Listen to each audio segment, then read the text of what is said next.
judging from the response from my recent video reviewing the used BMW F30, I'm guessing that there are many out there looking for a used affordable continental car at the sub 100,000 ringgit budget.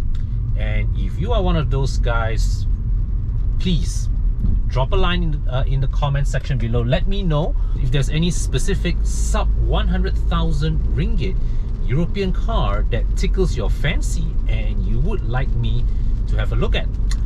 But until then, today I am talking about the first generation E84 BMW X1.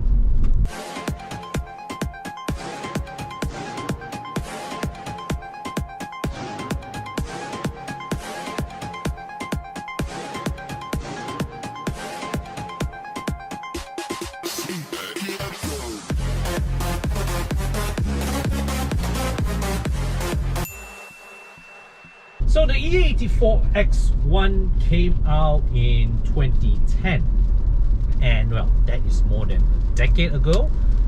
And I remember when this car first came out, I really was not a very big fan.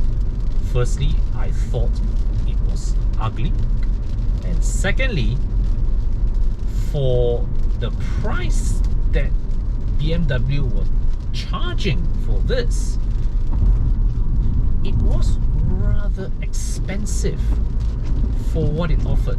At the time when BMW was on the cusp of bringing out the F10 and F30 generation, here comes an entry-level model that is sitting on the previous gen E90 platform. That's one. And second thing, the interior build quality is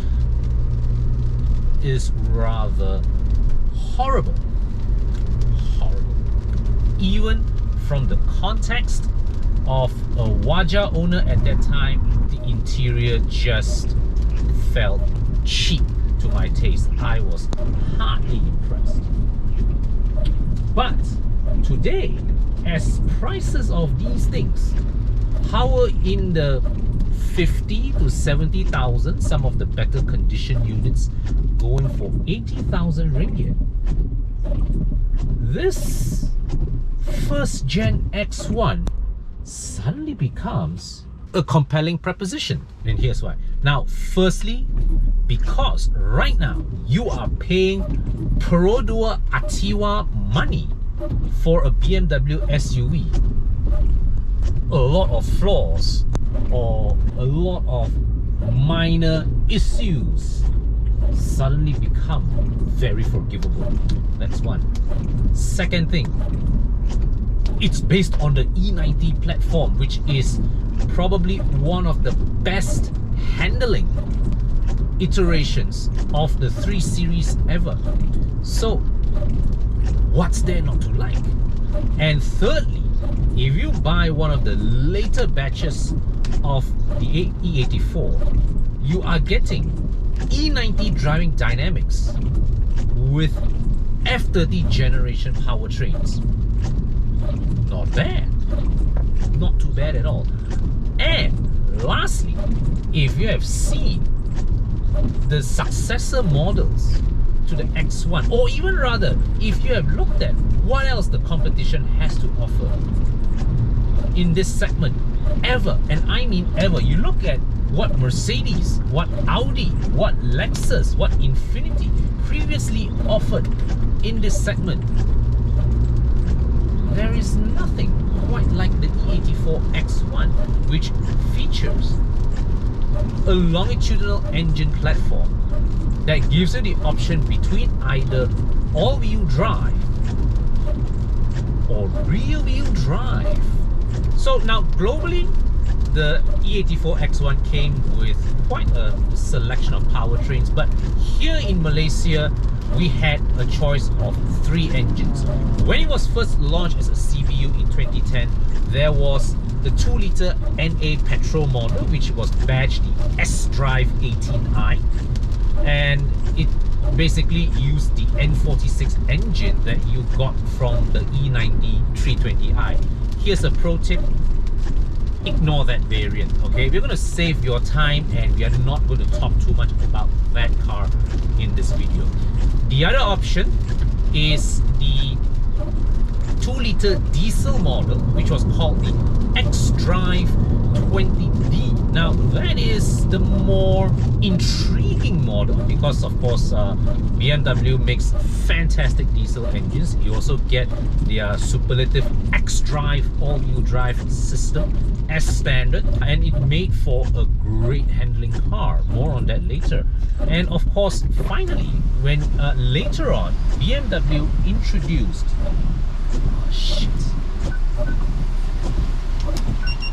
later on BMW replaced the S-Drive 18i variant with what I am driving here today, the S-Drive 20i. And this really is, of all the variants available in the Malaysian market, this is the one that is perhaps the one with the best overall balance as a package, the one that is best suited for a wider variety of audience. It is powered by the 2-liter N20 engine that you see in the F30 320i, the F10 520i, the X3 X-Drive 20i, a few other cars. So you're talking about an engine that is available in the market in abundance, and that means maintenance is a non-issue with this car.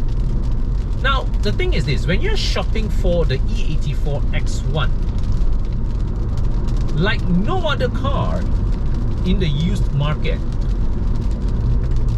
your driving experience of the E84 varies greatly, significantly, with your selection of engines. Because in the case of most other cars, choosing between engines usually gives you the choice of more powerful, less powerful. You know, which one is this one? Choosing the more powerful one gets you faster from 0 to 100 kilometers per hour, or gets you a higher top speed, or gives you different levels of improvement here and there. But the driving experience is largely the same, right? In terms of the handling, in terms of the comfort, in terms of the dynamics. But with the X1, that's not quite the case. Of course, you have the S-Drive 18i that really gives you, well, quite pedestrian performance, and let's not waste time talking about that too much. You have the X-Drive 20D, which had all-wheel drive as standard, and interestingly enough, between the X-Drive 20D and the S-Drive 20i, the diesel variant is the one that is calibrated with a sportier feel. Okay, you get the all-wheel drive system, you get a firmer suspension, but not only that, you get hydraulic power steering. Whereas with the S-Drive 20i 2-liter turbo petrol model, okay, you get lesser torque, you get rear wheel drive, which actually is not bad, and you get a more comfortable suspension setup. You get smaller wheels, 17 inches versus 18 inches in the diesel model, and you get electric power steering. And you see, these differences change the driving experience quite significantly. Now, firstly, of course, the diesel engine is torqueier. It is also more fuel efficient. But it also gets the sportier setup. So I remember when I first tested the X-Drive 20D, I took that thing to Karak Highway, and my god, as much as I hated the interior, the ride and handling of the car absolutely blew me away, because even with 180 horsepower, 300 over Newton meters of torque, I can full throttle that damn thing on Karak Highway without breaking sweat, without worrying I would lose control, and it stayed resolutely flat. That thing corners with barely a hint of body roll, and it's just wow. The handling of the xDrive 20D is just wow. Now the xDrive 20i here, on the other hand, it's more softly sprung.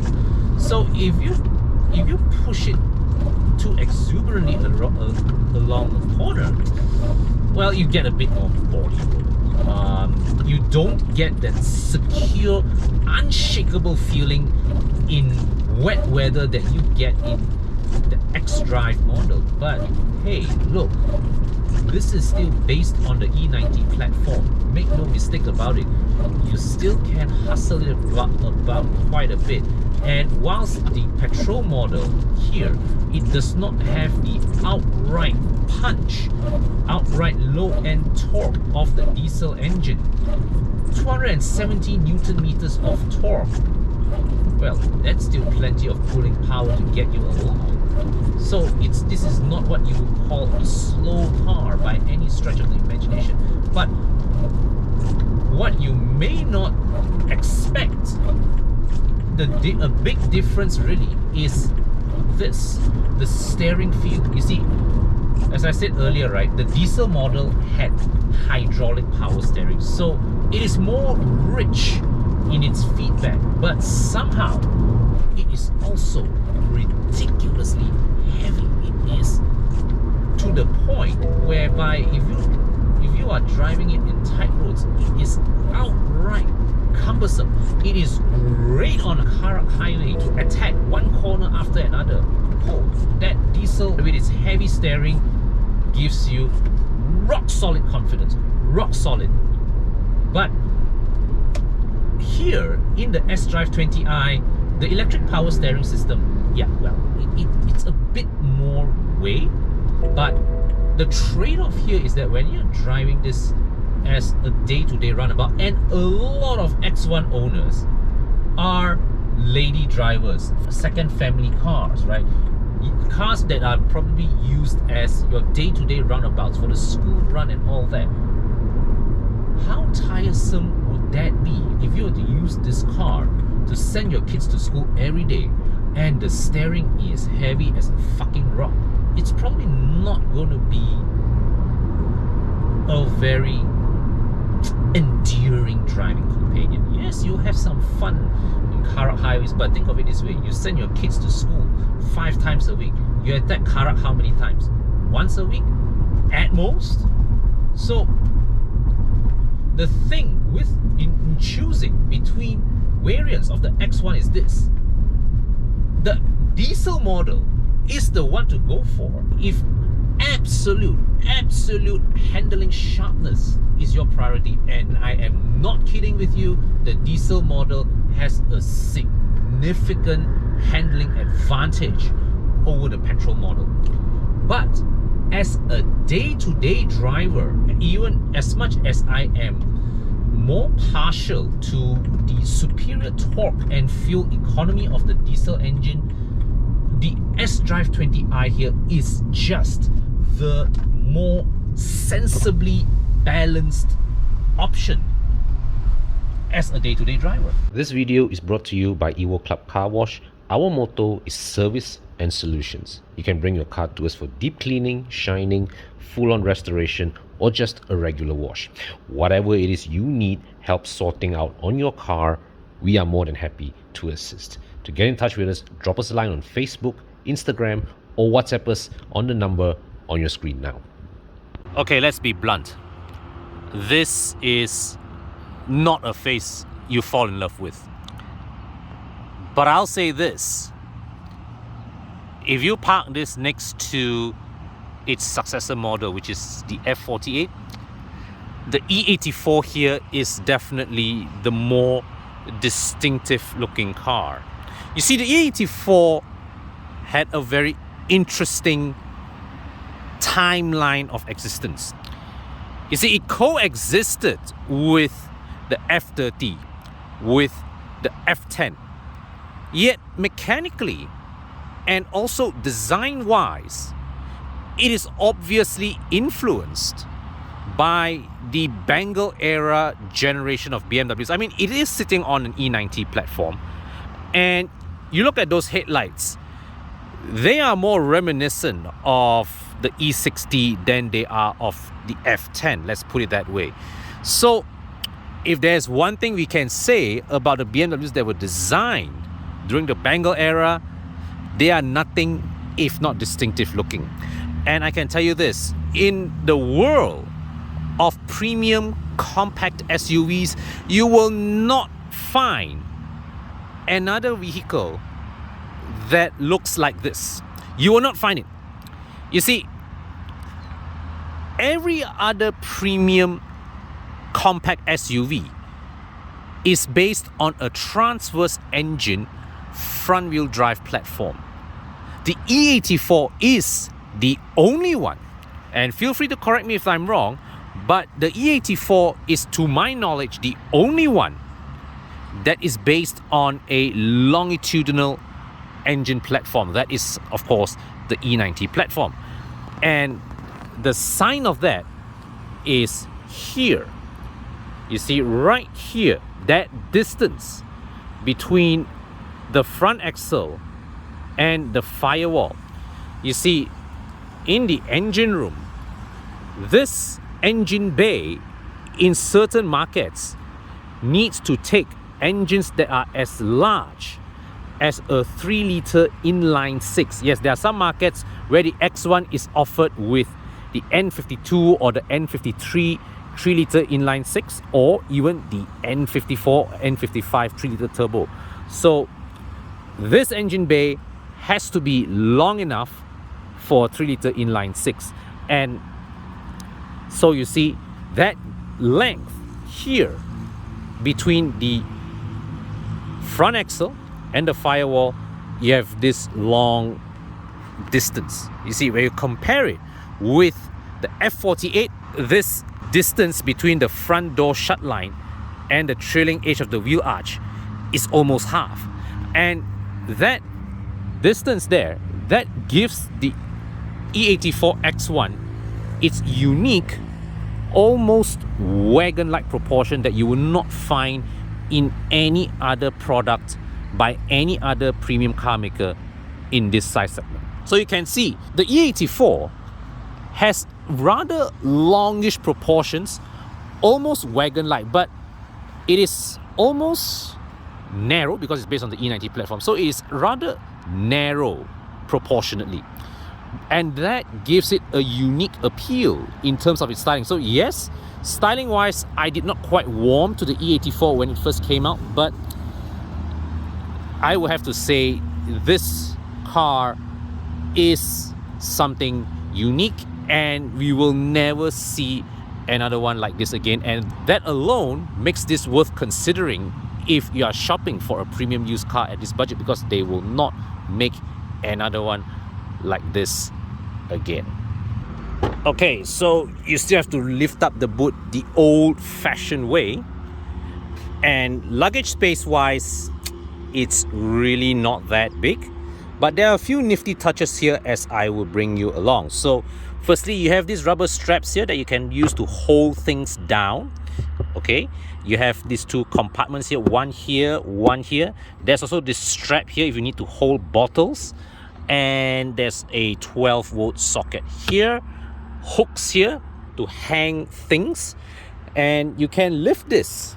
Okay, this floor can be lifted, and here's something rather simple, elegant, and clever. As I lift this up, there's a notch there which allows the floor to slide down and support it up while allowing you access to this hidden compartment underneath. And this is very clever. So you can see, you can infinitely reconfigure this to partition this board underneath. Very, very clever. Now, so you can configure this in any way you like, right? Any way you like. But see all these notches here for you to slide these things in. Very clever, very simple. And underneath here, as you lift this up, no spare tire, but there you have it. That's the battery underneath, and I am, in all honesty, not sure what is that supposed to control. So not very big in terms of absolute cargo volume, but a few nifty touches, and you can expand the cargo hold with 40-20-40 split folding facility, as I can show you here. Now this middle section, what you need to do, pull this latch and release it down, and as you can see here, it gives rise to an expanded cargo hold with a reasonably flat floor. There's a bit of a change in gradient here, but this section here, because it's seamless, relatively small gap, so you can carry big objects here without worrying them rocking about. Now another nice touch here is that the middle passenger seat belt is mounted at the top on the seat back, so as you fold the left side down, the seat belt goes down along and up with it, so it does not impede with the folding motion of the seat, and neither do you need a secondary buckle. So this one makes for a very convenient arrangement. Okay, and you can see it also has this stepped adjustment, so maybe you don't need the full dropping down. You can just pull forward the recline a bit to expand the cargo hold by a smaller margin. Now same here, so once again what you do need to do is to pull this and let it sit back inside. Now here, this is the armrest, a relatively thin armrest, but with a useful cup holders, nice quality. Isofix mounts here with a hinge lid, so the good thing is that when you open this up, you don't have to worry where to put this aside. It's hinged there, and when you don't need it, just close it back. Although this thing here, sort of like, you know, you have to move it out of the way a bit in order to access the cover. And this, not only is this leather, the soft leather actually extends to the side here as well. I have seen some so-called luxury premium SUVs, whatever, where this part here is hard plastic. So kudos to BMW for not cutting cost on this part. So let's sit inside. I'm 170 centimeters tall, so above me, well, more than a fist of headroom. The lean angle is good. Now of course you do have lean adjustment. You can adjust the lean angle of the seat. So maybe if you want, you can sit more upright, or you can lean back a little more. Seat cushion, okay, in terms of the support angle is good, but it is a bit short, so it does not reach all the way to the back of my calves. Decent legroom. The driver's seat here is adjusted to my seating position, so I've got basically enough space to cross my legs. No rear aircon vents, but you do get a 12-volt socket here.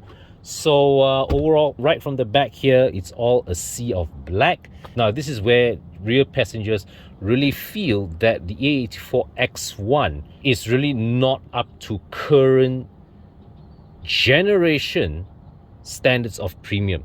Okay, but we'll go to the front now and check things out. The E84 X1 never came with keyless entry in our market, so you still have to access the car the old-fashioned way, press the remote, unlock the car and get in. This is the door card.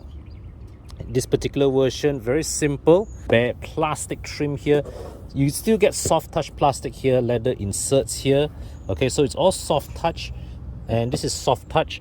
This one here, many units have the melting door handle problem, but this particular example does not have it. I believe the current owner actually had this replaced, so this one here should last usage for a good few years. The switches here are still in excellent condition. You see all the symbols here, all the graphics here are still in good order. So features wise, you got electric adjustable seats with 2 memory recalls, and here the lights, you do have auto headlights, but you don't have dashboard brightness adjustment. This whole interior architecture immediately tells you which generation of car that the E84 belongs, and it is unmistakably from the E60 and E90 generation. This example really is very well kept. You can see from the buttons here, all these buttons, just now I showed you the power windows, now the aircon controls, everything, all these buttons are in perfect condition. The tactile feel is excellent. Nothing is melting or squeaking or whatever, which is quite a praise, because back then when I first reviewed this car, the X1 really wasn't known for its interior quality. And one thing that really annoyed me when this car was new is this. So it had start stop button. Okay, there's a little scratch here at the T, but very minor flaw. So you see, you had to, in order to start the engine, you had to first insert the key fob into the slot, and then you press the start stop button. Now this is very common. This time period 2010 to 2015, a few other cars have this as well. The Volkswagen Passat B7 is one of the more familiar examples that come to mind, because at this time start stop buttons were just coming into the ecosystem, so not all cars of course pair it together with keyless entry, and those that don't, because they don't have the transponder in there, you need to insert the key fob into the slot so that the car can detect, oh, key fob is in the car, you can activate the start stop button. The problem, however, was that when I tested this, I remember there were a few times after switching the engine off, I walked out of the car with the key left behind. In fact, I left it overnight with the key still in the car, and the next morning when I was waking up to go to, I was like, hey, shucks, where's the key?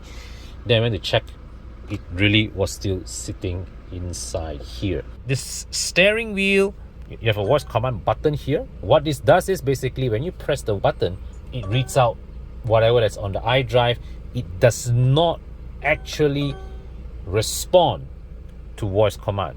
You do have Bluetooth phone integration, and this little button here activates the air conditioning recirculation. Here, this instrument cluster, this is familiar stuff if you have come from the E60 and E90 era BMWs, whereby you have the two simple dials, you have the fuel gauge, you have the fuel consumption meter, don't have a temperature gauge, and you have got the monochrome trip computer display here and the warning light cluster up here. Now, the good thing with this example that you're seeing here is that you at least have iDrive.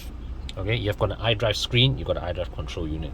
The earliest CBU versions of the X1 did not have iDrive, and what they had here was a lid here where you open up to access a storage compartment, and it's a really kosong looking car. One thing that those coming from a modern BMW jumping into this would really appreciate is this. The lock and unlock button is placed at the center between the aircon vents, so it is easy to access for both the driver and the front passenger, whilst specifying only one button. You don't have to put two buttons, you just have to specify one button, and everybody in the car can have access to lock and unlock the car from this button. So that is very convenient. Now, remember I said this car mechanically came from the E90 era, but it coexisted with the F10 and F30 era. So it's sort of like an amalgamation of E90 generation engineering and F30 generation engineering. So what you have here is that all these controls are from the E90 era, but you also have things like the ZF 8-speed automatic transmission that is from the F30 era, and with that came the Eco Pro driving mode. So in cars like the F30, F10, you have this button here at the side of the gear lever where you can press to switch between Sport, Comfort, Eco Pro mode. Here in this X1, all you have is a button to activate Eco Pro driving mode or deactivate it. That's it. You also have parking sensor here, stability control, and auto start stop. Now, I remember when I first tested the X1, the auto start stop that came with the car was terrible. BMW auto start stop this time at this era was rough, unrefined. They really shake the car whenever they had to start and stop the engine. But this example that I'm testing here, perhaps because the owner just spent over 3,000 ringgit on engine mounts and gearbox mounts and all that, the start-stop actually feels smoother than I remembered. So the overall quality of the cabin is definitely better than what I remembered. Of course, selection of materials really is average at best, I would say. So under this center console here, now this is a throwback to BMWs of that era. You have this pretty useless phone holder, I would say. You've got one cup holder inside here, a 12-volt socket here. You've got this open cup holder here, mechanical handbrake. There's this compartment here quite deep. It's rubberized, so you can store items here. You can put things here and they don't slide about. A USB port here and another 12-volt socket here, together with an aux-in jack. So I remember when I reviewed this car brand new, I was distinctly unimpressed by the quality of materials used here. But now it doesn't seem so bad anymore, because the fit and finish actually looks quite solid. This is soft touch plastic. Here is hard. This is hard, but at least the fit is good. But I do say that there's one part that really annoyed me, and it's this.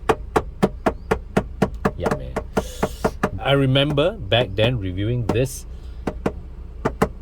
Yeah, this is just nasty. And what makes it worse is that this is like right at the most accessible spot. And sometimes when you're caught in a traffic jam, you're bored, what you do is you knock the dashboard. And the most prominent part of the dashboard, quite unfortunately, is the cheapest sounding part.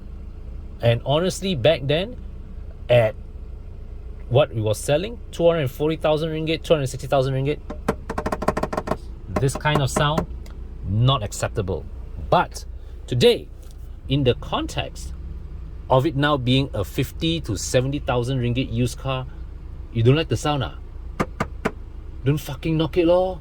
So that statement in a nutshell summarizes the X1. You see, back then, as a new car, I would not have recommended anybody to pay 240,000, close to 300,000 ringgit to buy one of these. I mean, the driving experience was fantastic, but the quality, no, the quality does not live up to that price. But today, as a used car purchase well below 100,000 ringgit, the context and the conversation is now completely different. I mean, look at it this way. You are paying Perodua Activa money.